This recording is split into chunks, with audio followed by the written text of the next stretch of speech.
Starting.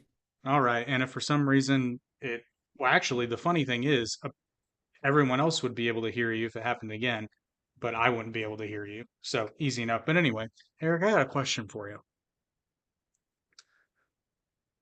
So, what would you say if I told you that there was a movie, arguably a Christian film, although this director's not known for making them, but I mean, I would argue that this is a Christian film that asks the question, what if martyrdom is selfish? That's what we're talking about today on the Average Intelligence Podcast. Cue the intro.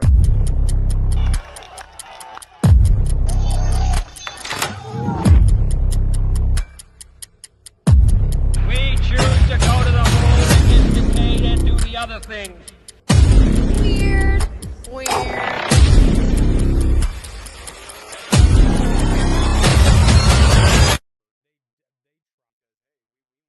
You know, someone said that frickin' Panera's Pepsi's taste funny. Better. No, I mean, What?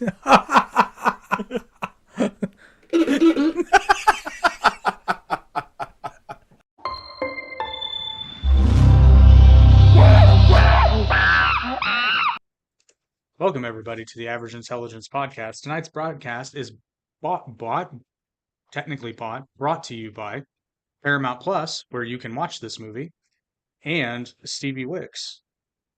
And you will hear more about them later. But we are talking about the criminally underrated and really criminally unknown 2016 Martin Scorsese film, Explain to Me How. Oh, You're okay. yep, I yep. just messing with them. Go. Yep. Explain to me how a Martin Scorsese film is unknown to a lot of people, but figure that one out later. We're talking about the movie Silence, which I actually found on accident. Thank you, TikTok. It's very good. Well, I had never heard of it, and I'm gonna be honest. I'm not trying to be mean to you, Jake, but you are able to pay attention to things that I cannot, mhm. and so therefore, like history and whatnot, like some history, but this was a win. Holy shit, it was a win. It is how such a how is good that how is movie. that mean? Meme. Oh, meme. I thought you said I'm not trying to be mean to you. I'm like Oh, that doesn't no. sound mean at all. But no, No. go ahead. Go ahead. I was just saying this movie's a win. Like other than maybe Very the good. other than maybe the runtime, but I would argue that it's justified in this particular case. Like there's nothing If wrong it with it.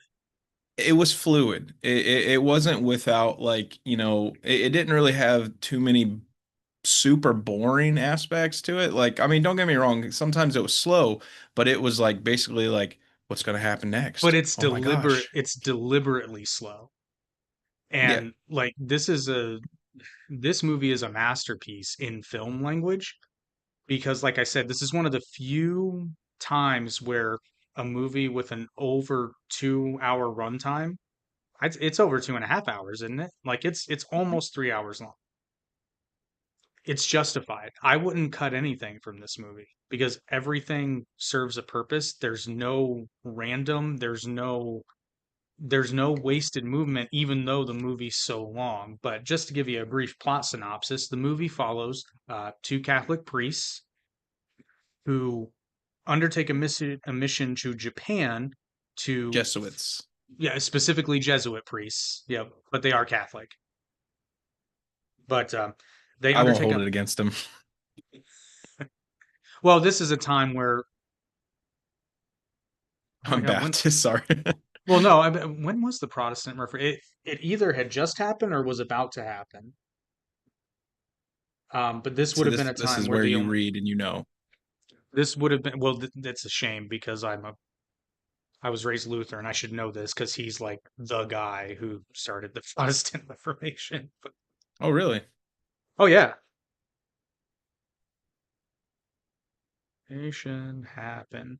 I think it was slightly after this because this movie is set during like the 1630. Oh, never mind. No, it happened for 100 years, give or take.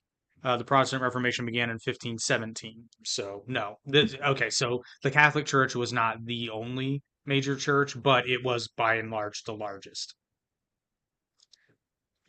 Excuse me. Anyway, these two priests undertake a mission to go to Japan, which, for those of you who don't know, did not take kindly to Christianity at all. It was I very had much no idea. it was very much a thing. Um, Wow. Like, to well, they're searching for I can't remember if he's I think yeah, Ferreira taught both of them, if I remember correctly, but he certainly mhm. taught Andrew Garfield's character, who is named Rodriguez. And they're going basically because nobody has heard from this guy for a very, very long time. And he's presumed either dead or there is a rumor, excuse me, there is a rumor that he has apostatized, renounced the faith, and is now living basically as a Japanese man would. So these two priests go there to find his whereabouts because this was way before you could just dial somebody up on a phone. And this is also a time where, especially in a place like Japan that was so heavily isolated, that that letter which is the last letter they got from Ferreira, who's played masterfully by Liam Neeson, even though he has limited screen time. That letter may be a year or two old by the time they receive it. So who knows, you know? And along the way, these priests encounter Christian converts in Japan, Japanese Christian converts, and they grow to realize just how dire the situation is. And the main protagonist being not Ferreira, I'm sorry, Garfield's Rodriguez. character. Yeah, Andrew Garfield's character goes through what I would best describe as a transformation of faith. There's a moment of crisis, but it only serves to further the journey, if that makes sense. Not gonna lie, I identify a lot with this character, but the major overarching theme is what we're probably going to spend the most time talking about. So I don't want to skip anything. So first and foremost, I want to touch on how friggin' pretty this movie is. Which, considering it's the vast majority is natural light, because almost all of this takes place outdoors in some way, shape, or form. So it's lit in such a way it's not dynamic lighting, which is weird because I normally really like dynamic lighting and bright colors. And not to say it's not a colorful movie, but it's a very naturally colorful movie. You also may or may not notice that this movie basically has no score. There's Didn't almost, need one. yeah, but I mean, the movie's called Silence. It would be really stupid to have a movie called There's a Silence. there's a reason for it too, and just I'm not gonna give it away, but the way they tied it all up in the end with the title was just chef's kiss. Chef's Kiss. Like I said, this movie's a masterpiece. The script is awesome. The direction is damn near flawless. And I don't want to sleep on Adam Driver because his character's in about Man, half the movie, but I mean, still though. like I said, Wow. everybody, and I got to sing the praises of a couple of the Japanese actors specifically. Probably because I'm a fan of his work, and I always forget his name, but the guy who plays the interpreter, Mm. he's really good. I enjoy his work. He was also which admiral did he play?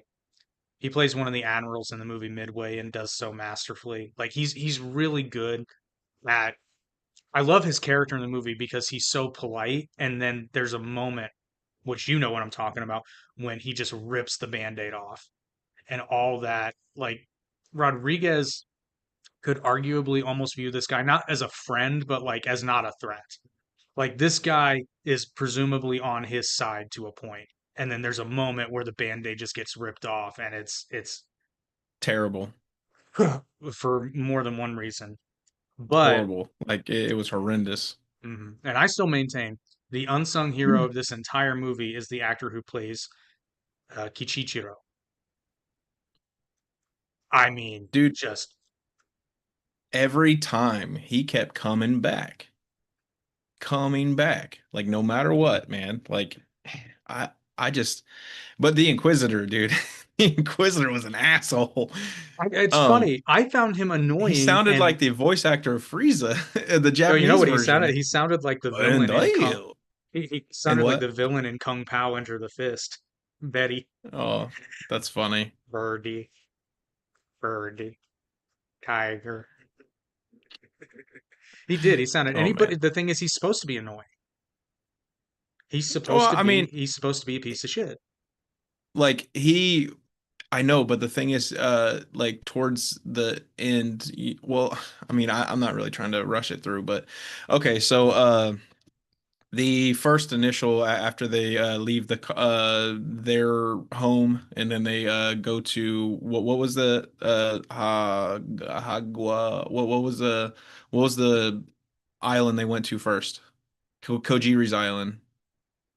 Go, Goto. I don't remember what it's Goto, called. Goto, Goto. Goto, that's right. Okay, so when they first get on there and then like just the feeling of dread because like I feel like Andrew Garfield or Adam Driver, their characters are just one of them's going to die at any time because of how they treated Christians and especially priests.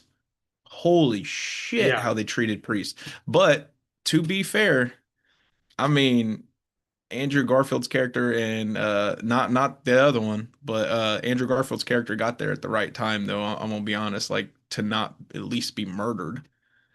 No, not But yet. Well, he wasn't murdered at there all. are some. There are some Adam Driver wasn't really murdered. I mean, yeah, he per was, se. but like Well, yeah. I mean, when the physical act is carried out, yes, that's straight up murder. Garupe. Garupe, yes. Um,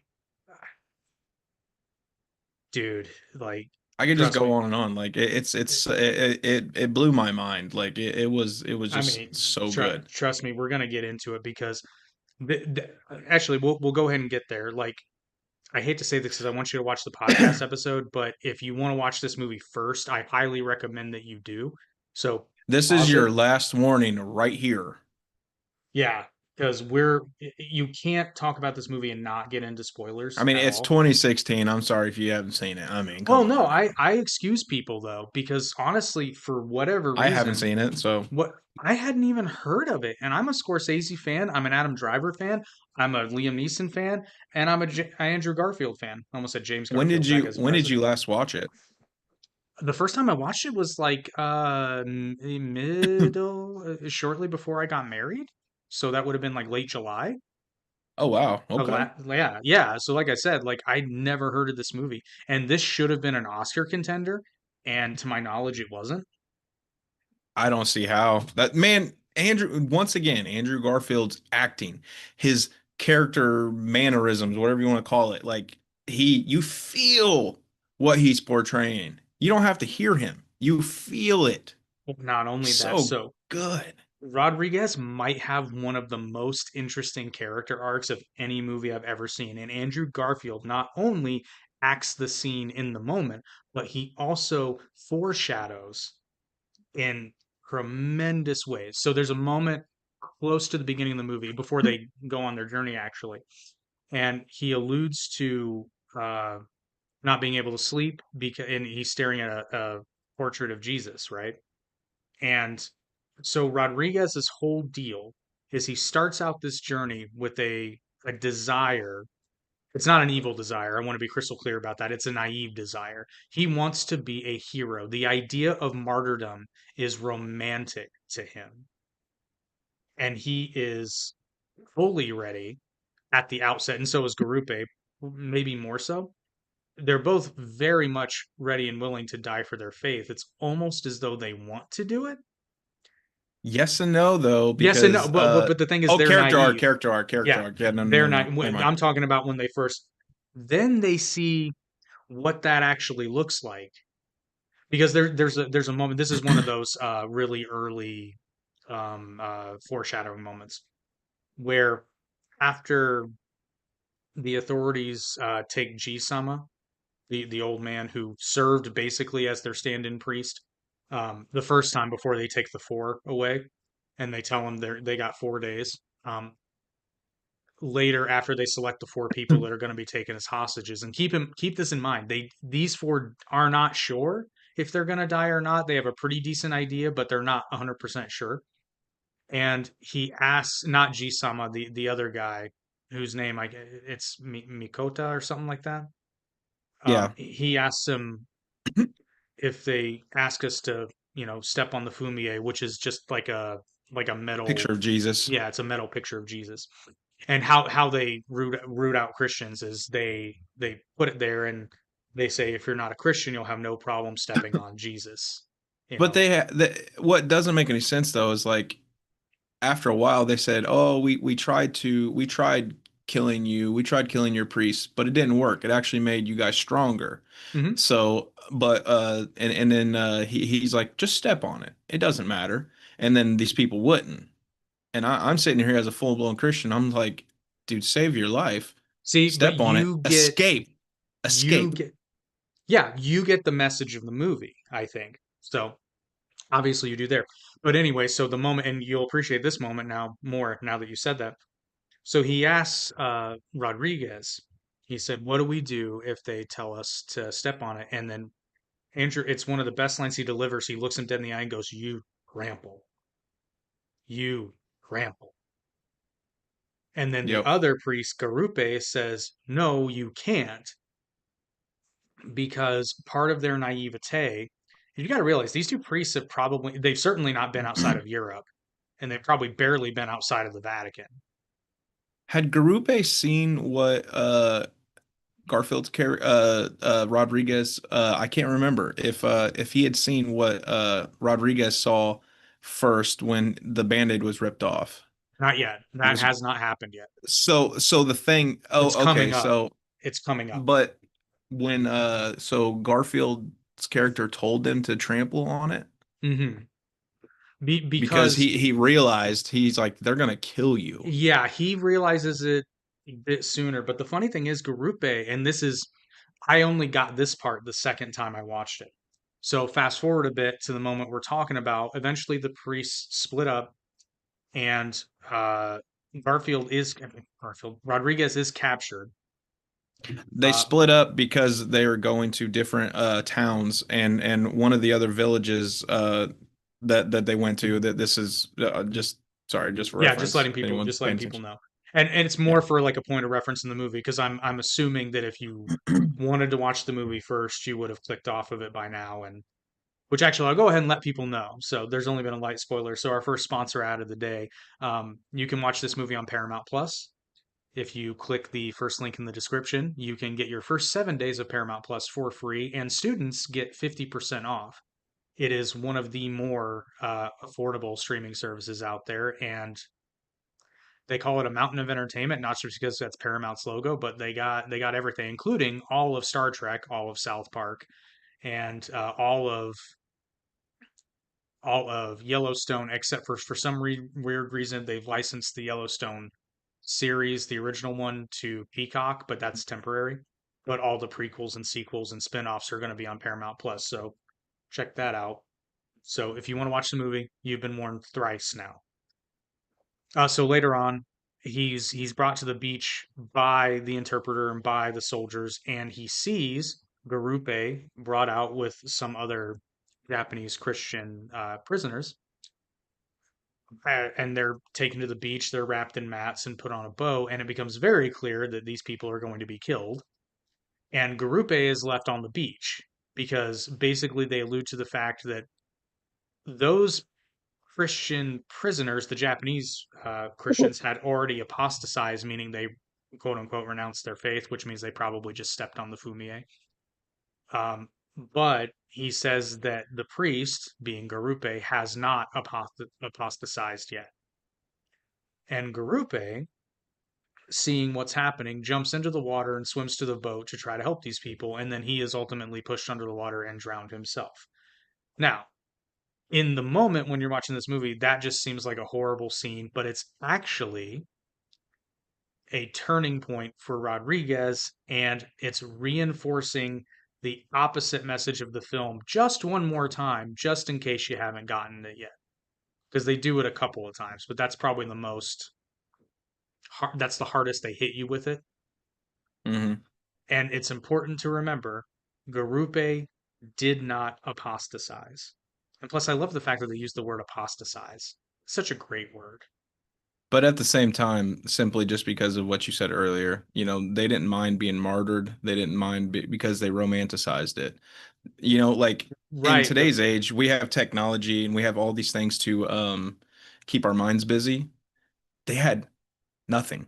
It was just them and the planet and, other people. So therefore they had to talk. So that, like this is the reason why certain people were like in the movie, the religion was everything for them. Like, remember when Andrew Garfield's character was handing out pieces of his just rosary re and stuff, yeah. yeah, yeah. And like he said that it seemed like people just they didn't care so much about the message, they cared about a physical trinket to save them. Well, and that actually alludes a little bit to Japanese culture at the time, and some I say somewhat today, just in the sense so like Japan has always had before Christianity was brought into their society. They had basically two different kinds of religions. They had Shintoism, which is kind of the it's basically the religion of Japan. It's the ancient sort of natural religion that explains nature and evil spirits and good It spirits wasn't and stuff. Buddhism? But Buddhism's there, but Buddhism, I would make the argument that Buddhism is less of a religion and more of a philosophy. There are mystic sects of Buddhism, but the vast majority of them is a philosophy. But for all intents and purposes, um, Buddhism is a second religion, but that has more to do with transcendence and less to do with the natural world. But here's the thing about Shintoism and the reason that it is still around, and I guess you could say it's practiced in Japan, but not like it's not like the population still believes in it literally. But Shintoism is about the what's the word I'm thinking of? It's about the ceremony. It's about the thing. Like yeah, in the ancient world they used to like you'll see it in anime all the time. They have like ribbons tied around trees in a certain style. Like that was a thing that probably in the ancient world they believed in. Now they still do it because it's part of their cultural identity, but it's about the symbol, it's about the ceremony. And to this day, there are still Shinto temples that hold festivals and all that stuff. And I don't think you'd find too many, if any. I'm totally speaking on behalf of the Japanese people, and I shouldn't do that. But I think you'd be hard pressed to find somebody who literally believes that what they're doing is real, but they do it anyway because it's part of their cultural identity. But that was always the case. It was about the ceremony. You did the ceremony to avoid bad things from happening. And a lot of those things, like their talismans, their special, tags that spells were written on, like this was a very real thing to them. So the tangible, this actually makes sense from a cultural perspective as to why those people would have just wanted the relics because in Shintoism, which is what they're used to, the relic offers protection, not the faith so much. Because in Shintoism, nature exists whether you believe it exists or not.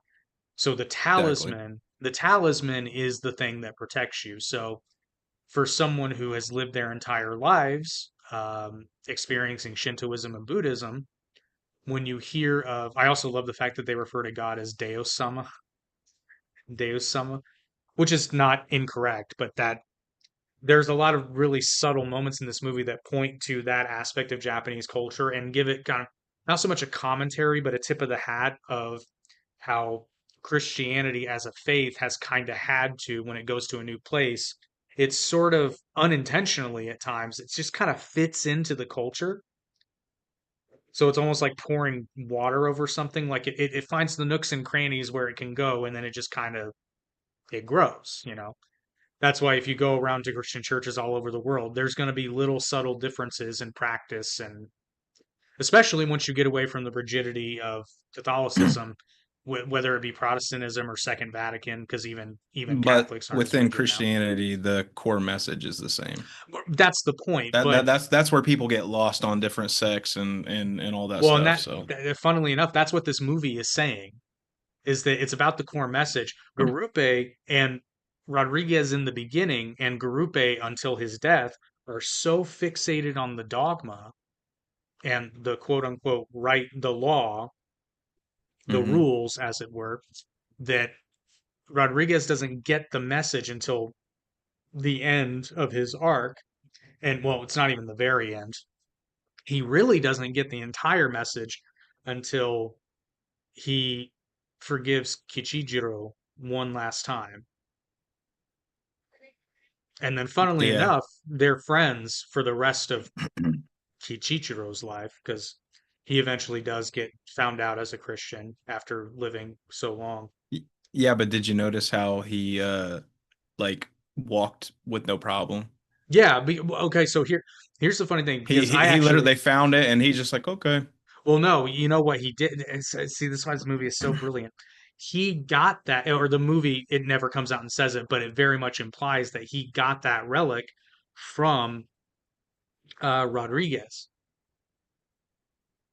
He And implied it. the movie implies it because Oh, yeah, yeah, yeah. the narrator says that he said to them that he wanted gambling and didn't even know what it was and that he absolutely didn't get it from the priest. So but so Kichichiro gets a full circle arc of redemption too because he spends this is why his character is so great. He spends the entire movie trying to live up to that Christian ideal that's presented to him but he can't do it. He says he's weak. He says that he's a coward. The plain and simple fact is he's just a human being who doesn't want to die. See, that's the thing about the Christian faith, and basically pretty much any of them fall down, get back up. Well, It's it's not even okay. just that. It's understanding You're that, and not perfect. this is just my viewpoint. But that's just it. You're not perfect. You are only human. Hi. Oh, thank you. Ooh. Oh. But you are only human, and that is why he constantly seeks the confession, so that his sins may be forgiven. It's not so much resilience as it is just like understanding that none of us is perfect. And Rodriguez initially has this kind of weird idea of like he doesn't think he's Jesus. That's not what I'm saying. Buddha is less of a religion. Yeah, yeah. But he He like when he was strives. going crazy in the well, he wasn't going crazy, but when he was looking into the river and his face, he saw Jesus's face.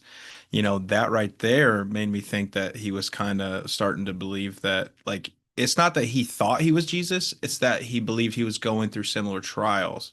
He wants to be Christ-like, and that's why I say this is naivete because it's not evil in the sense that he thinks he's Jesus. Like, no, that's not what's happening here. But he thinks he might just be Christ-like, and the irony is the moment that he's the most Christ-like happens when he apostatizes, when he quote unquote renounces his faith publicly. Dude, and just the voice alone, I was with you the entire time Yeah, and all that stuff like that was powerful, man. the line I don't remember what it was verbatim, but the line for those of you who don't know, we're talking about the moment where it doesn't say it's the voice of Jesus, but Rodriguez certainly views it as such. He hears a voice in his mind. It could be his mind, it could be God, who knows. But narratively speaking, it is very much the voice of Christ. And he says, I came to earth to be trampled on by man. And it's like, there you go. That's what it is. And when I first saw this movie, it was totally not what I thought it was. Walking away from it the first time, I viewed it as this movie is like, yeah, self sacrifice is great and all, but is it morally right to force other people to be martyrs for you? Obviously, the answer is no, but Well, to be fair, that was the Japanese people putting that on this is true. him. This is That's true. not his burden. Like, like Well, I know he can stop it, it but at the same is. time, it's not his problem per se. That's like, I don't know, dude. It's just like it's weird. Like, I okay. So I don't see here's that. here. Well, here's how I would spin that in more of a because my largest preoccupation when it comes to Christianity is less. I really don't care personally on a personal level. I don't really care about the epistemology of it all. Like I don't I don't really care like if when the Hebrews crossed the Red Sea, whether it was actually the Red Sea or the Sea of Reeds, I don't really care. Like what I care about is the ethics of it all. Like what is the ethic behind this? What is this trying to tell us about how to live, how to be moral, blah blah blah blah blah. So I view that as like it wasn't Jesus' problem either, but he made the sacrifice anyway. Well, if you go with the Bible and whatnot, it was Jesus's problem because, he's essentially God in a human form. So, Right, but that's great. That's a grace that's given to humanity. What I'm mhm. saying, what I mean by that is that I mean like yeah, it was his problem because he made it his problem. But there was no covenant made that said that God had to become incarnate as a human being You and know, die and to be suffer and fair, die.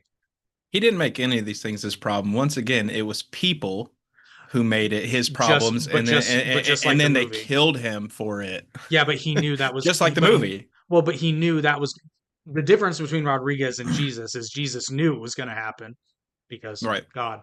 But Rodriguez didn't know, and that's spoil the ending and all. But I mean, like he knew.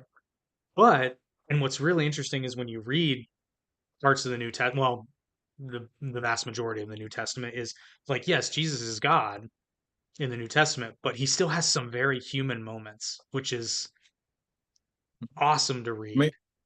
well, that's the thing, that's why in the Christian faith, he was born to come down to experience human life as a human, Okay, I'm glad you said so that because I was going to say that. I was going to say, and this is pure speculation on my part because I would never presume to know the will of God. But to me, from that narrative, it seems to me like not to say God couldn't do it because a lot of one of the common and not really well thought out criticisms of Christianity is like, well, if God's all powerful, why didn't he just wave his hand and save everybody? It's like, well, yeah, but I mean, he could have, but that would have been far too simple. God, well, it it comes dude, the funny thing is this double is like dying right now. It wants me to eat it. But anyway, okay, so let me I argue with my wife occasionally, but so when it comes to humanity and the earth and free will, because God gave us free will. So therefore, like when people say, "Oh, childhood cancer sucks. Oh, this sucks. Why does God allow all these things? Why does God let all these atrocities happen?" And I say to you, I say to you, it's not God letting these things happen. He gave us all free will. So the thing is, could he come in and stop all these atrocities? Well, not absolutely, but we have free will. So the thing is, this is essentially our playground, not his. He's not going to intervene mhm. anymore. He was hands-on before the Well, New Testament, and let's not forget too that humanity was given literal paradise, and we screwed it up. But no, no, no, that's what I'm getting at too. and then we Also, can, it and is then they continued to screw it up again and again and again and again and again. That's basically the Old Testament. Is just every generation there's a fuck up or two. it's proving how imperfect we are, Mhm. so I mean we're humans, like we weren't meant to be perfect, we were meant to screw up constantly, but also grow in our mistakes. But like when I say things like it's environmental, like people will be like, what do you mean it's environmental? Like where you live, say you live in the middle of a redneck town like I do, uh in the middle of a field, pretty much. There's the crops all around me. And what do they spray these crops with? Glyphosate. Glyphosate is a known, uh, I think, carcinogen or Carcinogen. whatever, Yep. carcinogen, and it causes cancer, it causes all kinds of things. It affects groundwater. And so, like, am I going to say that God gave my No. father-in-law cancer, or am I going to say the crops around me sprayed with glyphosate potentially gave him cancer? I'm not going to say that's exactly it, but like you see where I'm going with that. Yeah, yeah, yeah, So and that's what we largely people agree there. always want to blame God, and I'm like, look around at your environment. Are you outside today and you're feeling like upset, mad, and angry? Look up to the sky. Do you see some of those lovely fake clouds? I'm just kidding. I won't get into that right now, but That's another podcast. But no, so I love. Well, I don't love it because this is also a kind of movie that I describe as it's not. It's a great movie, but it's not an enjoyable movie. Like it is philosophically I because know you get, exactly what you mean. but It's not a happy, enjoyable. it's not a pleasant experience No, it's 2.5 hours of watching like, innocent uh, people in yeah. pain. But Like, at the same time, though, like, I mean, that's what these people actually went through. This is this, oh, these are oh, real accounts. oh, they. I'm just gonna level with you here. They softened it Oh, considerably. I know. Yeah, there was. Well, I don't know. There's a couple moments where they're pretty freaking real. I don't know, like setting people on fire while they're still alive. That happened. Uh, They actually did that. You forgot to mention that at the beginning of the movie. yeah, that's Kojira, his Ichichiro's family family. was, Yeah, and and then he watched. yeah, he watched them all Now, burn to death. to be fair, that was his choice. He said that he couldn't abandon them, and but again, that's the theme of guilt. Ichichiro, He stayed and watched though. So the thing is, yeah, he honored them, but he didn't want to die. yeah, and that's so. I feel like he's a character that I think a lot of people who don't think when they watch movies. God, sometimes I wish I could do that, but I just can't. Um, that a lot of people view him as just like a straight up Judas allegory, and he kind of is, but he's more so an allegory for Peter. Kind of one time when he sold out Rodriguez for Right, 300 coins. but here's the interesting He thing. said he didn't Later, take it, and I'm like, he "What are you talking does. about?" Well, no, here's the thing. So this is my head canon because here's another thing that's awesome about this movie is it doesn't spell everything out for you. It leaves you seeds and you can kind of come to your own conclusion. So this is how I read it the second time. The first time I watched it, I'll admit, I'm like, oh, there's a literal Judas moment because they even say in the movie, it's like, well, I mean, Judas only, sold out Jesus for 30 pieces of silver, and now these people are getting 300. Um, but but I think there's a reason that he comes along and says that he didn't take the silver. I think what happened is he was helping the priest Rodriguez, and then when he was going to get water, he encountered some of the people who told him go get the priest, and that's why he does the bit where he drops the water and then leads him to the stream. So I think it was a case of he ran into some of these guards, and the only way he could save himself was to. That's how I view it. So, That seems more consistent with Kichijiro's character. so that seems more like an not an environmental thing, but like uh just wrong place, wrong time. So he Somewhat, had no choice if he wanted to stay alive. but let's remember this. How many times this is where it gets fun. How many times in this movie did Kichijiro uh deny his faith? Tons, but at the same No, time, no. Specifically no where we matter, see it. I know, like several times, but like I No, said, he 3 times. 3 times. Okay. Just like Peter. Oh, okay. I didn't know that. Now the different and this is getting into a little bit of Oh yeah, yeah, yeah, yeah. yeah. And Peter, Bible. Sorry. yeah, this is getting into a little bit of subjective uh, Bible reading. However, to me, and I'm not just making this up. There are biblical scholars who argue this point, but I do agree with it. Um, the difference between Peter and Judas is the fact that Peter accepted his grace and forgiveness and sought it out, and would later go on to lead the first church. Judas didn't. That's the difference. There's a difference, and that's what I was actually going to say. Was that regardless of what these people said, if they believed it in their heart, Jesus, he can hear that. So, you know what I mean? Like he understands their nature. He's like they're just trying to survive, and they're not me. That's Well, no, not but me, him. that's why it's such a great character thread for Kichijiro because he keeps coming. And there are moments like there's this one great moment. I think it's the second to last time Rodriguez hears his confession, and he's got this look on his face like I can't believe I'm doing this, but then he does it anyway, and he hears the confession because he knows that he knows that's what he should do, even though everybody else would be like, "Why in the world are you going to save this person?" And I'm like, "That's kind of the deal." He was going through the motions right there. His faith was very low, Hmm. like at that moment, because of all the stuff he's seen. But then he literally, for some reason, he was still kept alive. Well, he was kept alive because they wanted him to apostatize. I It's know, but okay. the So, but here's the reason why the difference between him and Garupe is Garupe never understood what was truly important in that moment. And you're 100% right. It was the fault of the Japanese authorities. They are the ones they're the assholes. they're forcing the However, hand. they are, but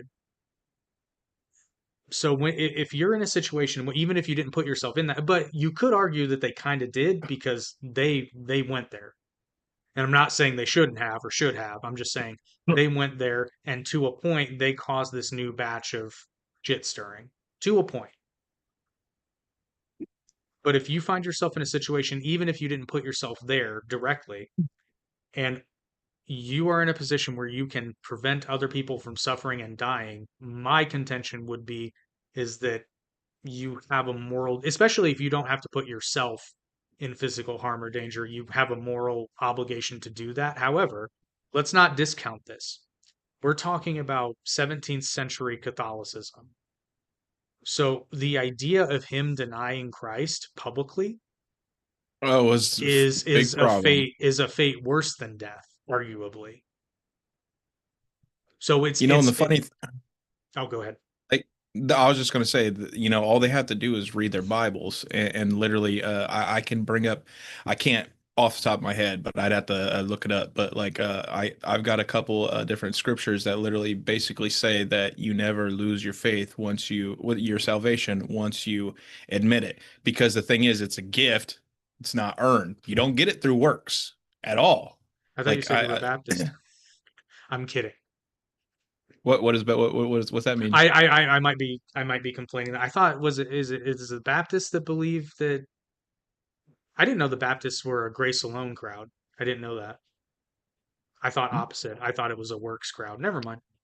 Lutheran, I believe it, like supposedly, if you believe in, I don't know if this is true, but I heard that like Lutherans believed if you believe in God, and that was good enough too.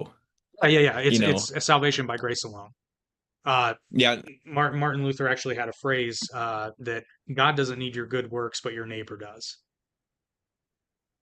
So that's why at least in terms of Lutheranism, that's why they still do like service things, but it's not for salvation because that's already been given, Mhm.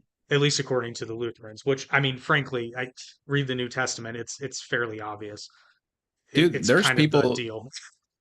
there's people that believe that when Jesus died, they literally took the Bible's he defeated sin.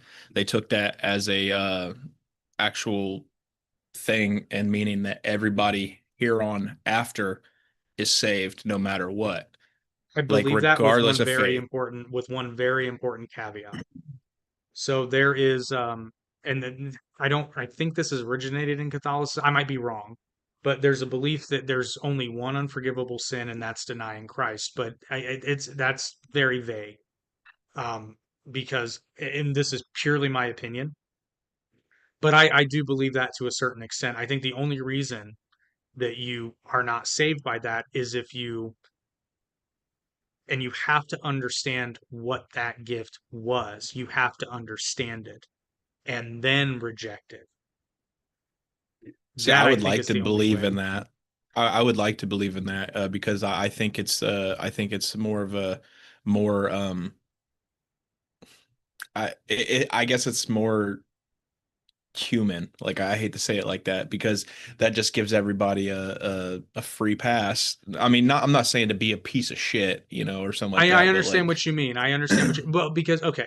So like literally, and again, you're Baptist. I don't know if you guys do you guys do the Apostles' Creed, the Nicene Creed, all that stuff?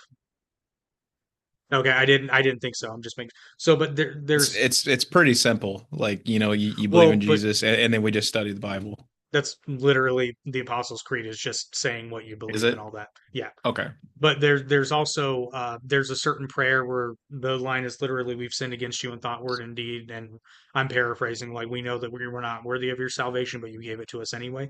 It's the religious equivalent of listen, we know we're pieces of shit and we're sorry about it, but like we're fucked, and thankfully you made the ultimate sacrifice for us, and now basically the only thing we have to do is like you said when we don't have to do it because humans are pieces of shit, but we're just going to sit here and do our best to not be pieces of shit and try to do the best we absolutely can, but it's I already just, been given. going back to Japan though, like I just, I understand. I know I don't understand why like it would affect them so much to just allow it because I if can you really tell think you about it, the teaching of well, I don't know about the religion you were talking about, but Buddhism is not about that. It's about enlightenment. it is, and I can tell you why it's basically a problem for Japan. And if you The kill people, you're not going to be enlightened. You are literally going to take a step back in the next life. that is what Buddhism teaches. However, so Christianity is problematic in feudal Japan, or yeah, this is still during the Warring States period. Um, the shogunate was still in charge. It wasn't during the Warring States, but anyway, Christianity was problematic for two big reasons and a lot of little reasons. The biggest reason is that the emperor of Japan was viewed as a literal god incarnate. So to have another god come around and dictate the will of the people, problematic for the emperor. The second one, and probably the biggest one, is the vast majority of Japan's population were peasant farmers that had absolutely nothing. And you kept them in line through fear, intimidation, and a general sense of hopelessness. There's actually a really, really good moment. I don't know. Have you seen the movie Seven Samurai, Akira Kurosawa? It's my favorite scene in the whole movie. Um, these farmers go into the city to try to find hired samurai that they can hire to defend their farms from the local daimyo lord because they keep getting robbed blind. But there's a moment when it's three or four peasants. I think it's three peasants that go into the city to find these samurai and hire them. And it's before they get there, but they're having a real rough go of it. And there's a moment where one of them just starts wailing. It's not even crying. It's screaming into the abyss, just complete and utter hopelessness. And that's not random. That's how these people lived. And there's also a moment in the movie Silence when Rodriguez gets captured and he's sat down next to some different peasants that he's just met, and Monica, her name's Monica. Yet no, that's not a Japanese name. She took a Christian name. So before anybody says "Ooh, Monica, Monica says she asks him if we die though we'll go to paradise, right? Pariso. Paraiso, yeah. And he says yes, and they're all instantly relieved in that moment because their life fucking sucks. And they were okay. They were ready to go. They're just They like, I were know it's they gonna were hurt more for a than few ready. seconds, but They were more than ready because their life sucks and there was no way out. So if you bring a religion that literally teaches that the meek will inherit the earth, that's going to be a problem because the peasants are going to prioritize different things and start to question the divinity of the emperor. So, imagine that. well, in the current system, that was a problem. And the only reason that they got around it in Europe is they started saying that kings were ordained by God. See, that's So where they instead, failed in the movie to explain that because like when they talked about Buddhism, it Buddhism does not teach that. no, but I do like the interpreter's explanation of it. It's very accurate, and it also shows you where some sort of you know conflict where some sort of Dude, conflict of the interpreter confused me. At sometimes he seemed like he was faithful. in a Like way, in a he way, went back yeah. and forth, and then obviously, you come to find out obviously he's not because Yeah, I mean, obviously, it's a ruse, I tell you, it's a ruse. oh my gosh, but like, dude, I don't I'm still thinking about the very end, like when he's Well, in okay, the thing so and he's on fire. Oh, I mean, I mean, he's not dead, but I mean, well, no, he's he is dead, dead. but he died of old age, like because Yeah. the thing is, he was. Let's get to that. Well, before we get there, I'm going to let everyone know about our second sponsor. Valentine's Day's coming up. So, fellas, you need to get a gift for your lady if you have one, or your guy if you have one. Fuck it, it's 2026. Who gives a fuck? But Or candles or always, ladies, you can get your guy a candle. yeah, you can get your guy candle. They got Dragon Ball candles. Get them one of those. But they also have for all of you Wicked fans out there, they have Good Witch, Bad Witch candles. So here's a snippet, and use the code AIP on StevieWicks.com and save 10% off your entire order.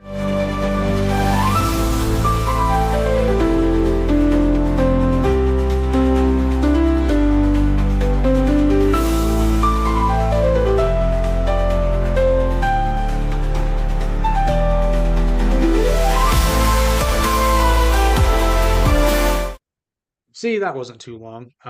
So yeah, and I think I got it figured out because I was confused the first time I watched it and I was looking for it the second time. I think his Japanese wife was Christian. She is the one who put it in his hand. Hmm. And the thing is, I believe that the child and her Were had Christian. converted, but they No, did it through silence. no, I think they were before because remember, in a Oh. way, the Inquisitor says that a man had died. I Oh, think so he he was a was Christian kid. man. They don't say this in the movie, but I think that's what happened, and that's why they Dude, put him. you can put two and two together. I Well, think that's actually it. because if she wasn't Christian, why would she have gone to that risk? She wouldn't have understood the significance of it. She risked her life to do that. If she'd been caught, she would have been killed too. That's the movie doesn't do it doesn't make it obvious that that's the case, but I mean, watch the movie. If you're caught with a religious relic, you're dead. Well, and to be fair, he lived his life after, basically doing what they asked and didn't question it anymore, just kind of went along. Like he literally was forced to conform, but yet in his mind, he still did not conform. He only outwardly conformed, but inside he still believed in the same thing that he believed in because he Well, knew the what truth. so I love this because ironically, and I don't know how I forgot about this. Ironically, the AI analysis podcast, I've been doing some breakdowns of the books of the Bible, which I don't do anything. I plug it into Google Notebook and it creates the content. I give it sources, but that's it. And I totally somehow forgot, and it's weird because you brought it up like 2 days later. I totally forgot the moment where Jacob wrestles God and he becomes Israel. Hmm. But what's interesting about that is afterward, it very clearly says that he walks with a limp afterward. Like So, 50 Cent.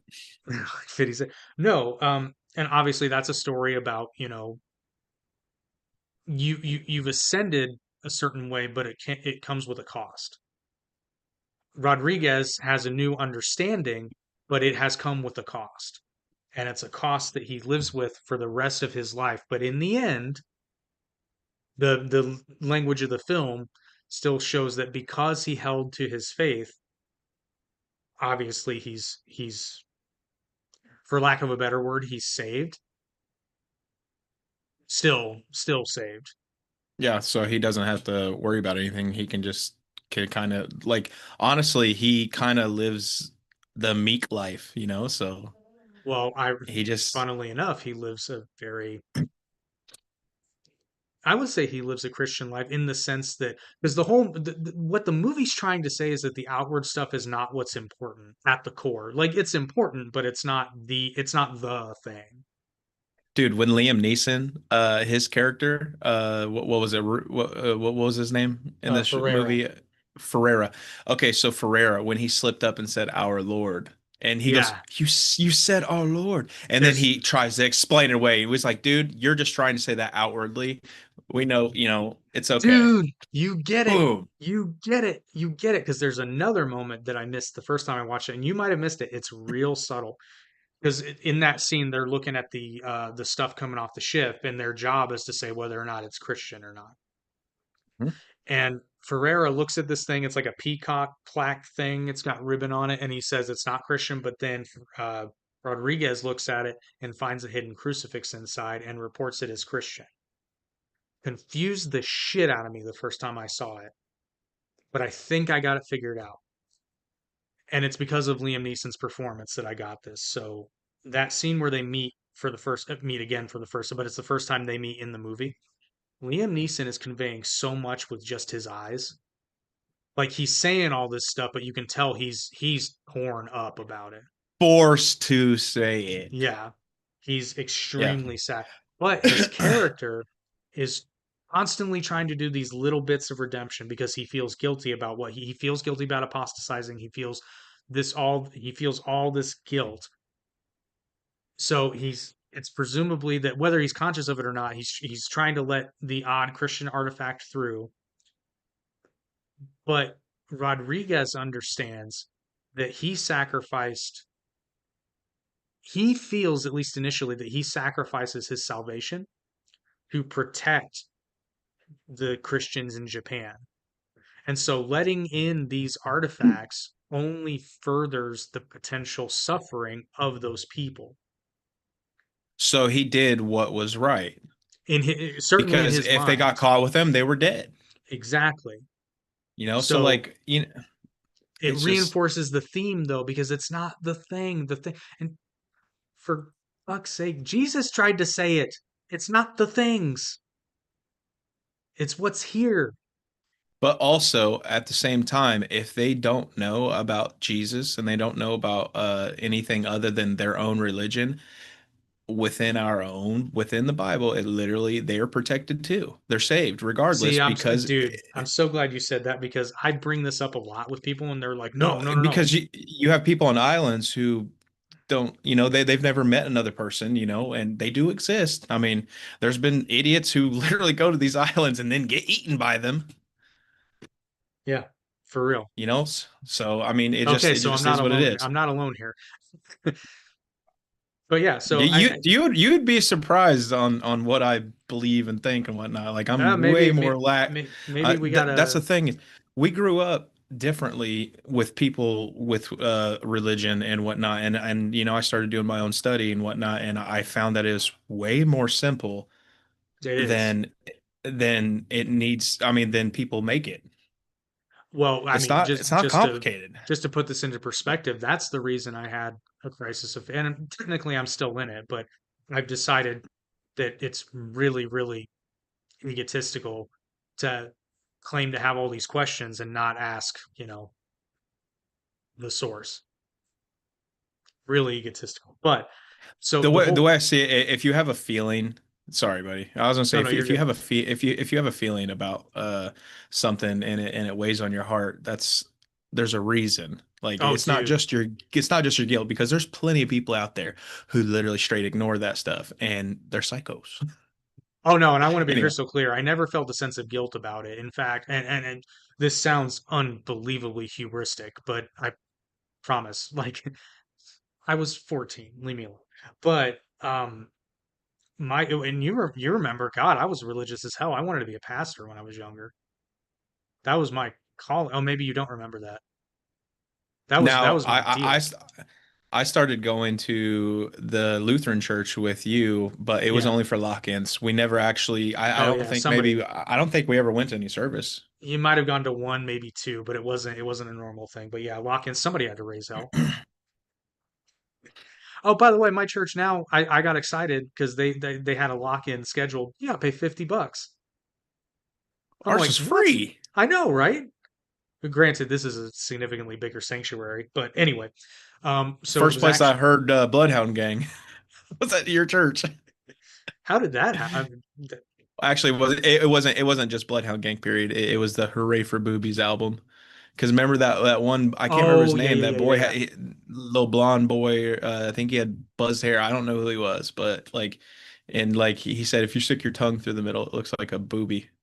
And I was like, it's like, don't put your tongue on that. I ain't touching it. Anyway, Anyway, fun fact. That's also I think I've told this story before. I brought Spaceballs to one of those lock-ins. I never Completely. watched it. Oof. Not Yeah, with you there, but we that was watched it a at your house. yeah that was an errant judgment on my part. Yeah. Yeah, that didn't go over well. Anyway, so it was a guest pastor, and I mean we're talking like hardcore fire and brimstone sermon. Like got up there and basically for like 40 minutes was talking about how like if you don't believe in Jesus, you're going to hell. And I'm just sitting there and I'm like, well, fuck, hang on. Like I know people that aren't Christians and they're good people. And the best way I can kind of describe the thought I had at that moment was I don't believe that a God of mercy would be so egotistical that Now, if hang on, I know. no, Let me go finish. ahead and finish because I was just gonna go ahead. So because I was young, I hadn't fully fleshed that thought out because in the moment I was like, well, if that's what God's about, I don't want to have any part of it. I didn't arrive at that's contrary to the notion of God that I have in my mind and in my heart. At the time, I was just like, I can't stand with that. Is that Now, what pushed you out? yeah, yeah. But the thing is, I didn't have the tools to think that through and had a different pastor had been there, I probably could have discussed it with him. But what about you wanting to be a pastor? You know, Oh, that that that went that right out kind the of. window. Oh, dude, like I wanted But you nothing to couldn't be do a with it. pastor if you don't believe in the doctrine. Well, I know, but that desire went out Okay. the window with my like I'm weird. It wasn't my crisis of faith didn't start faith. My crisis of faith didn't start with an erosion. Like it was instant. And I spent a long time trying to figure religion out and then ultimately becoming an atheist. But basically just because I couldn't explain it. So and that's where I talk about how like I eventually came to the conclusion it's like, am I so egotistical that I think that just because I can't understand it, that That's the that point. means, yeah, I know that's the idea. But it took me until my late 30s to figure it out. I mean, same here, dude. I was an agnostic theist. Like Yeah, I believed in God only. Like, you know, like you have the option. Like you know, you can believe in what you want, but like I couldn't believe in anything other than I knew God existed because I can't look up at the sky and the ground and not see a creator, you know? Like for crying out loud, humans' DNAs, like DNA, like one pair of our chromosome is fused together, and in nature, that is so rare, according to science, people. Not me, science. According to science, it is so rare for chromosome pairs to be fused, and I think we have one or two. I think we have two. So, and then that's just wild. But at the same time, though, like people can end up with is Down syndrome one extra chromosome or less? It's one extra. One extra. So yeah, like obviously like stuff like that, you know.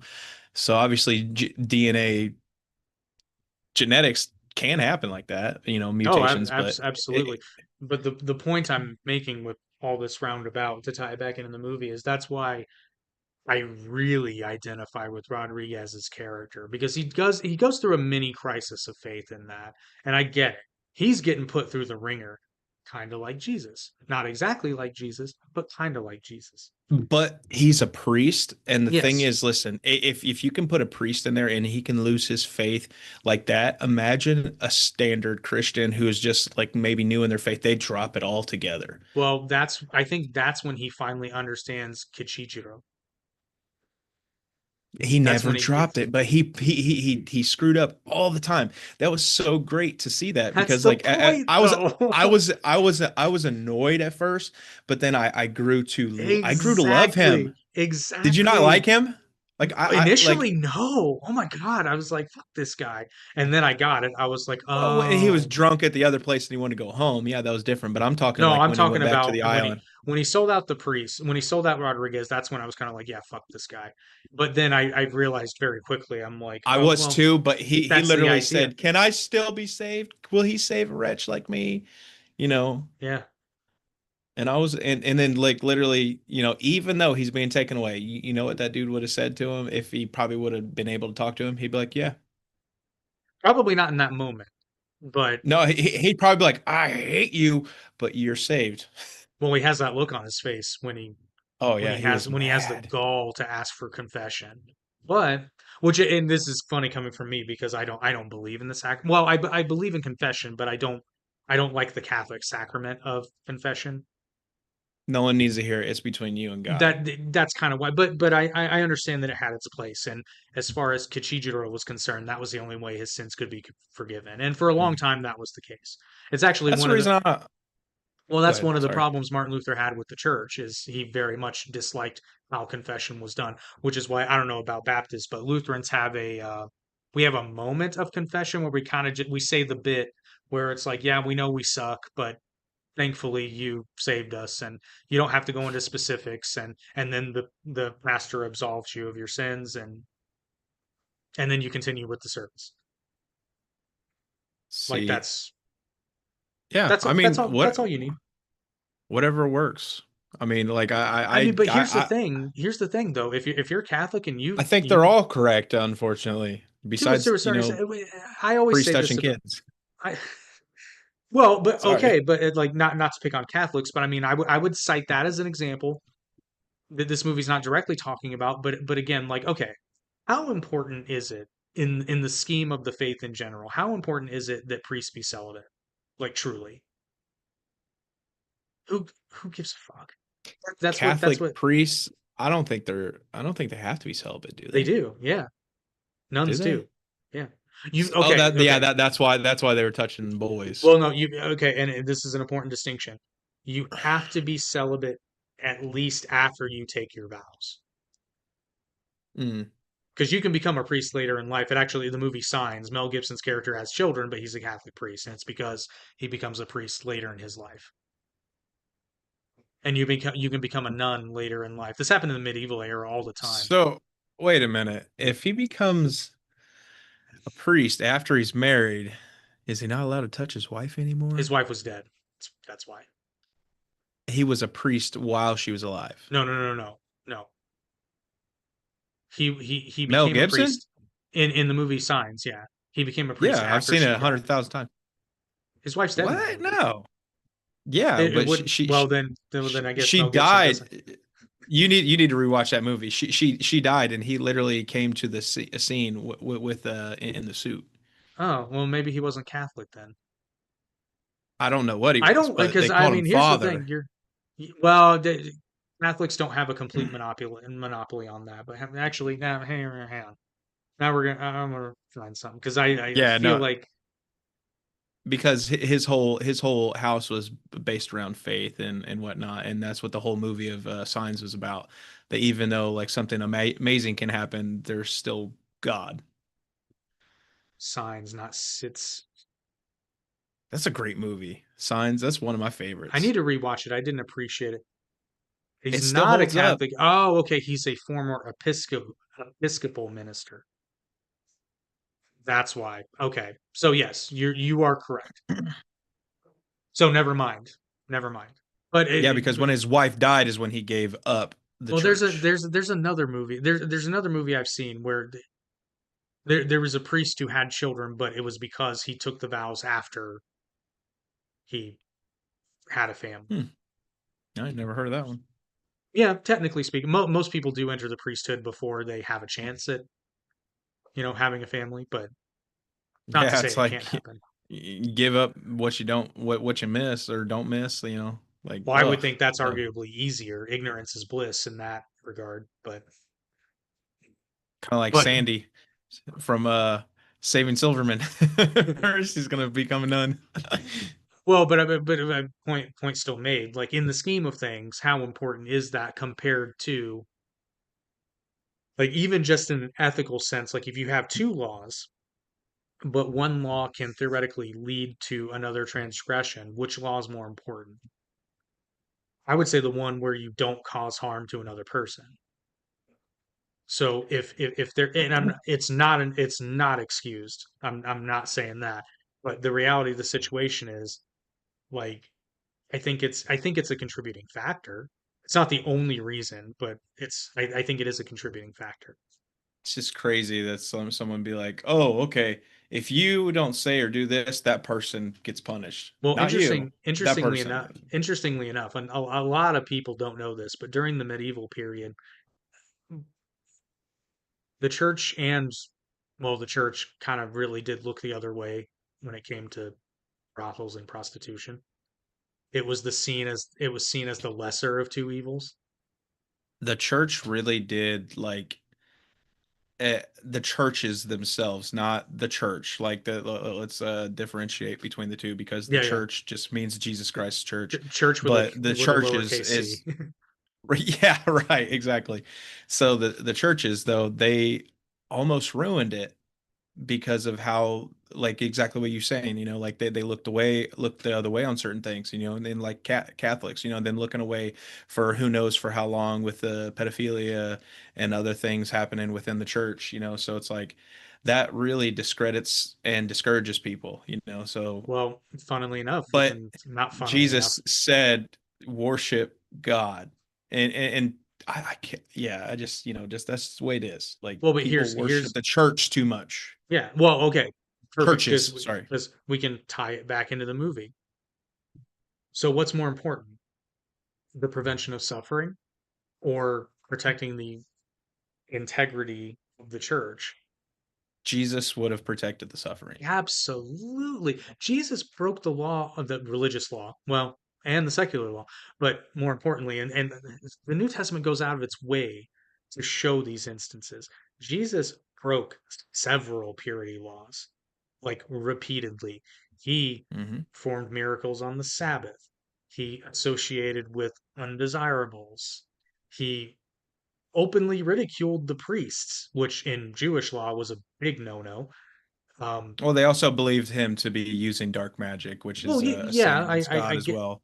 I get that, but they were wrong. Right. There's But a difference between miracles and using dark magic. Dark magic requires sacrifice. exactly, very A important miracle distinction. just happens, like because the miracle worker made it happen. Hmm. So, But like, Jesus, Jesus is literally spending almost the entire New Testament being like, y'all are focused on the wrong. The perfect embodiment of this is let he who's without sin cast the first stone. It's like y'all are real high and mighty when the rocks aren't getting thrown at you, but you're all just as dirty, if not more so. then the sinless shall cast the first stone. Exactly. That's it. That's yeah. And Rodriguez finally gets that Yeah. when he's faced with the dilemma of do I publicly denounce God? And I think only later, much later in his life. I think I just solidified your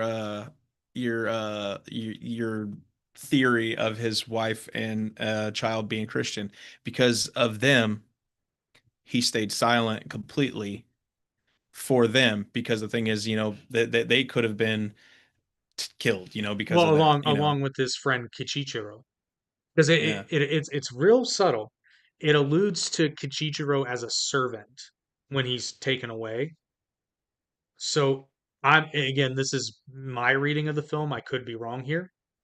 I don't know. Actually, I kind of take that back now because the thing is, if the dude who was died was Christian and they put the priest in place of him, that's kind of a bad spot to, or maybe they were seeing if they would all come out and then I he would think just that's what they were kill doing. them. I think that's exactly Okay. what they All were right. doing. All right. All right. Or at the very least, like you said, I don't think you're wrong here. I think probably once Rodriguez learned that they were Christians, he had a very real reason in front of him to keep in line. Because again, they now know, which this is the unfortunate part of his sacrifice, is now they know how to manipulate him, and that's with others. Yeah. So the best thing he can do is toe the line and not put anybody else in that situation, and he understands that. Manipulation's the worst. Yeah. But at the very end, at the absolute very end, and notice too, I'm sure you noticed this, but for those who might not have, it's not a random crucifix. That's the crucifix that the first peasant gave him. The one the peasant made. Yep. Yeah. Yeah, and I love that. Like she just put it in his hand and then the camera goes in while it's on fire and I was like, Yeah. Well, perfect. there's another, and they allude to this too, and I knew this. There's an old Christian belief. Well, I shouldn't say it's old because some people still believe it, but um, there's it there's a Christian belief that some people still believe in, but certainly in this time period, uh, it was it was a Catholic belief that if the body is destroyed, you cannot be resurrected in the end times. So the fact that their And bodies were burned, I've actually had questions about that, and I wanted to know about that myself too because I've asked that question about cremation, uh, and versus burial. I well, don't I, know, I guess coming but from I a figured complete if God could make us this way from nothing, then I'm fairly certain He could recreate us like easily. ashes to So ashes, dust to dust. at least that's what they told when I was on the coma. Well, and it's also important to realize to understand that in Genesis 1, God creates man and woman from the dust. So, Well, man from the dust, and then woman from Adam's rib. no, that's in Genesis 2. There's two versions of the creation story. Yep, hang on. I know. This is great. Really? Yep, hang on. Where's Okay, one sec.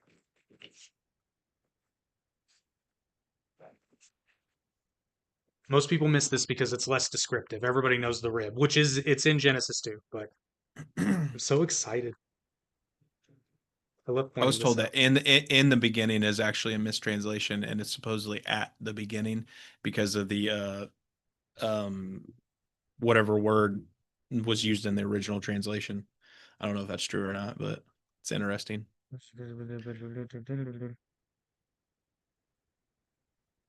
Oh, okay, I did get one thing wrong. It's not from there is a translation, I believe.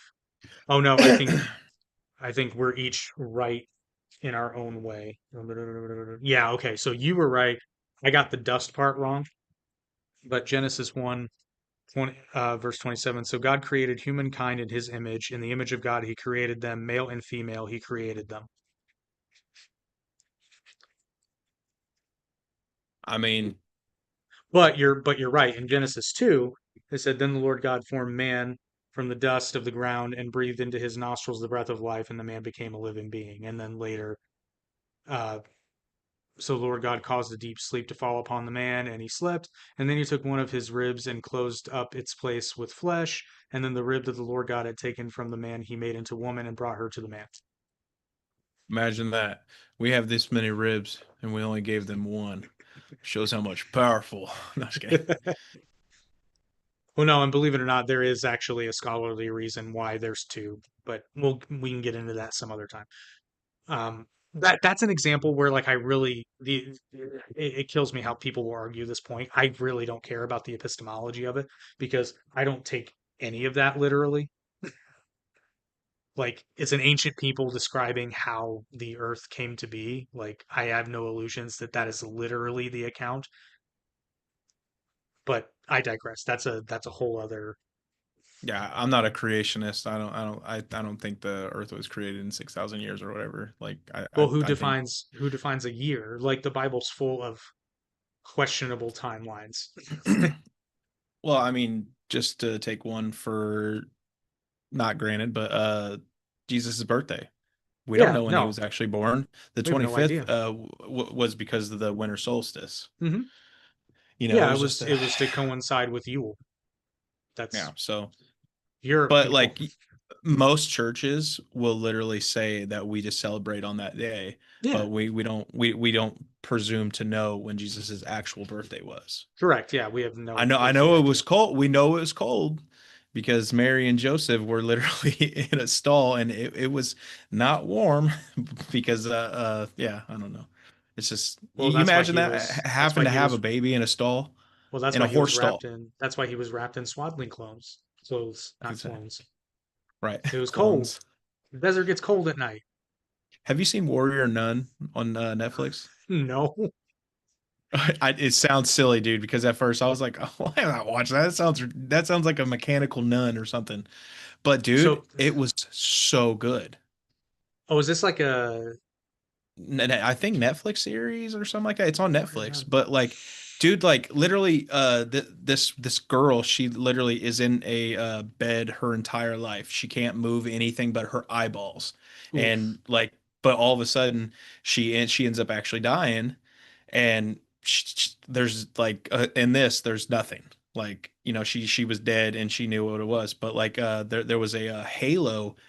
These people like fighting, and it looked like a halo, but they could some people could wield it. But anyway, so they took it out of a dead body someone who wielded it, and they put it in her dead body to hide it, and it brought Huh. her back to life. Hmm. And but the thing is, she Interesting. came back with powers. Well, of And course. so, dude, but the halos, for angels in the show, like literally, it was just technology, and they were from another realm. It's really cool. So that sounds a lot like Tales of Symphonia, actually, which is a great game. It's my favorite game ever. It has a lot of elements like that, where the angels are not what they seem.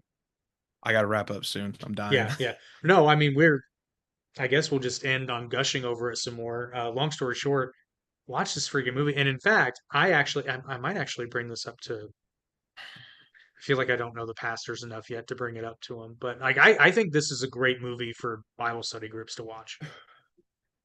Because I mean, Uh, I, it, we actually have missionaries in our church who go to several different areas, and I think we had missionaries. I think we had them in China, which is a very dangerous place for Christians. can be, Like, I especially think it was now. China.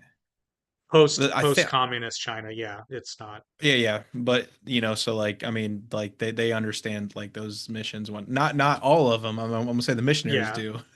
Not your standard Christian, like who Well, just and come in, that, read the Bible. and then I Amen, mean, brother. there's also the Book of Mormon where they get sent to Uganda, and that's very dangerous. I don't know if you've seen the Book of Mormon, but it's Uganda forever. no, basically they get shipped to Uganda as Mormon missionaries, and they end up they're in the very close vicinity of a warlord. It's Oh played my for laughs gosh. though, horribly racist, but it is still funny. We always get people added at the end of our streams. Who? Oh, I don't know. Nobody's commenting, but there's people watching. Oh, So, oh well, and on top of that, I saw someone actually heart the oh, that was I me. okay. I was like, cool. Oh no, there's another one. That wasn't me. Yeah, but the thing is, listen, if you're watching now, just skip on back. But yeah, I'm gonna go through my. You'll enjoy it. I'm gonna parse through my notes real quick because I had like just some points I wanted to make sure I hit. And I'm martyrdom and Sure. then holy. God's silence is an absence. Actually, I'll just go through it real quick, just to kind of wrap up. These are the bullet points I wanted to. Rodriguez begins naive, wants to be a hero as much as a priest. His presence unintentionally creates martyrs. He becomes morally responsible to a point. Martyrdom isn't automatically holy. It can be selfish or ego driven, which initially I think is true for him, but obviously he has a journey. True Christlikeness is compassion plus mercy, not rigid adherence to dogma. Stepping on the fumier to save others is the most Christ-like act he does in the film. Christ would have stepped on the fumier. He chose humiliation over glory. And this is demonstrated in the New Testament too. He refuses to call for heavenly help. He refuses to feed himself in the desert. He resists him to like it's the deal. Like God's silence is an absence. It pushes Rodriguez toward maturity and compassion. His ego wants heroic suffering, but God asks for humiliating compassion. That's Kichiji, so true. yeah, Kichichiro represents the average believer, weak, flawed, but always returning. He's probably the most honest Christian in the film, and he understands grace perhaps better than anyone. Rodriguez forgiving Kichiro repeatedly makes Rodriguez Christ-like as well. Their relationship becomes central, implied friends until the very end, at least of Kichijiro's life. Garupe represents rigid traditional Christian heroism, the martyrdom mentality. His refusal to apostatize leads to more death. His sacrificial death is noble but ineffective, compassion without the flexibility. So he cares that people are dying, but he won't do the thing that would ultimately save them. And again, I'm not faulting him because he hasn't made that connection yet. I'm just saying, narratively speaking, that's what the movie is trying to say. His stance contrasts with Rodriguez's eventual transformation. Ferreira is broken, ashamed, and living a compromised faith, likely still a secret believer.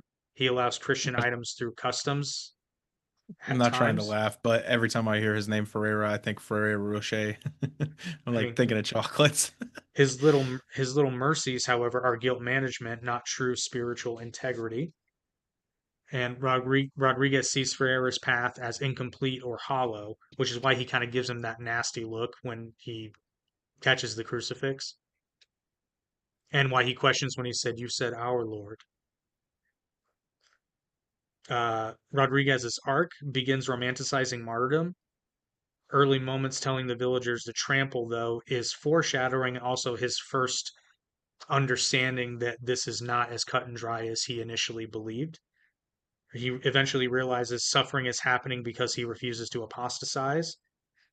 When he does so, he finally prioritizes mercy over heroism.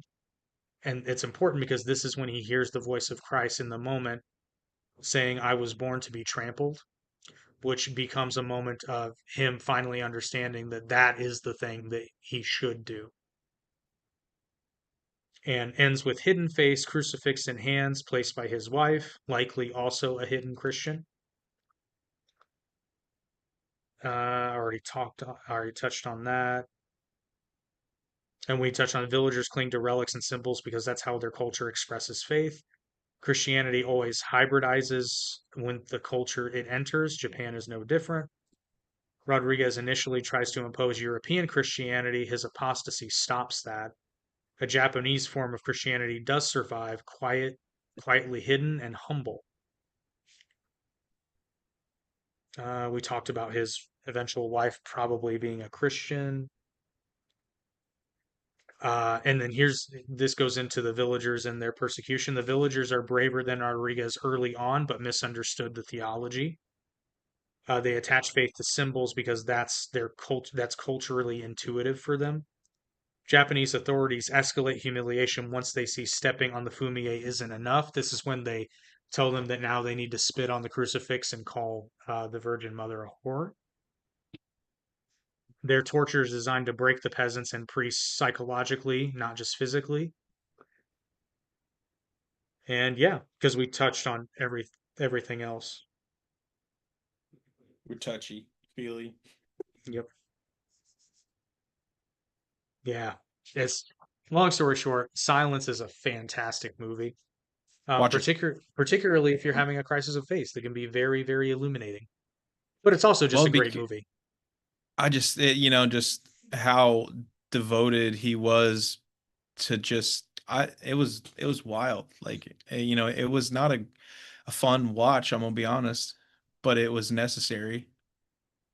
That's the only way I Yeah. could it was necessary. Like I felt like I had to watch this. After I started it, I got an hour in and the platform I was watching it on, for some reason there was only an hour and 15 minutes on it. So I was like, "Oh, this ain't that long of a movie." And you and I was like, this is gonna fly by." And then it just like abruptly ends and I was like it's like, "What? Kojiri's like, what? What's going on?" And then I looked it up and it was like 2 hours and 40 minutes. So I was like, Yeah, "Okay." it's almost 3 hours. Very, very good. Very good. Just prepare to It's rough.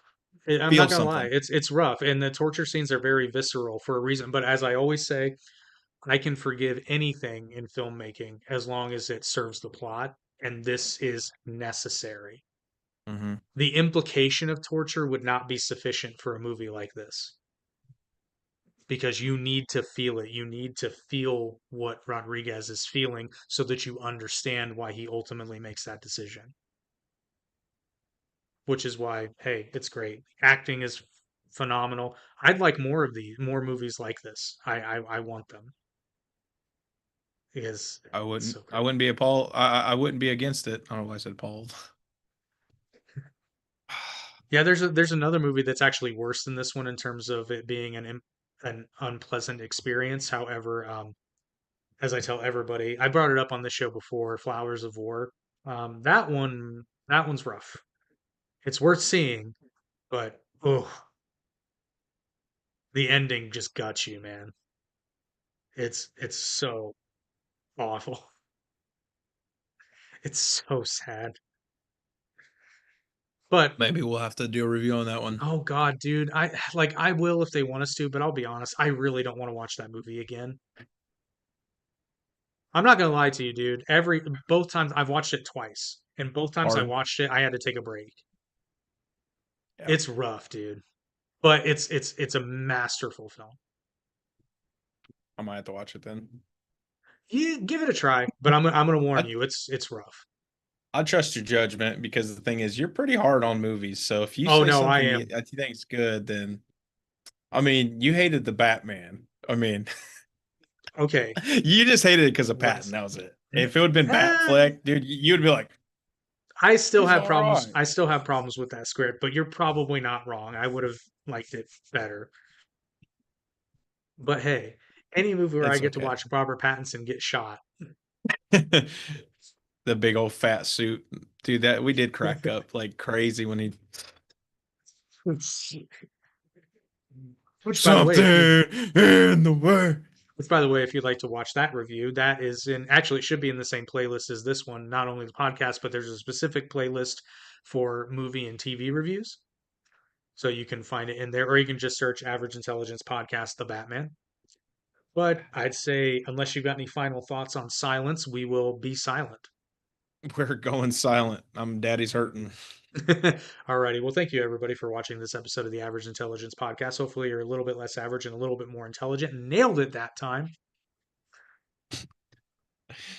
Actually, this one probably. I feel like we did a pretty good job on this one. We didn't really gum up the works too bad, I kept my interruptions which to a is minimum. which is probably why people won't like this one. It's boring when they talk about serious crap. You're talking about something I don't want to know. Hey, looking in the mirror is hard sometimes. That's all I'm saying. But be sure to check out Paramount Plus if you would like to watch Silence, which you absolutely should. Just make sure to use our link in the description because YouTube sometimes does this really shitty thing where if you're talking about a streaming service or a service, they'll put an ad up there next to it so that they get the credit and not us. So use the link in the description, please, and check out Silence. It happens on the Star Trek podcast all the time. And get your Stevie Wicks candles. The Valentine's Day candles aren't on there yet, but I believe they will be up tomorrow. So if you're watching this not on the live, they're probably there. But just go to steviewicks.com, use code AIP, and we will see you guys on the next one. Do I know what we're talking about yet? I have no freaking idea. We'll figure it out. We'll figure it out, just like we always do. But until then, just go watch Sayonara.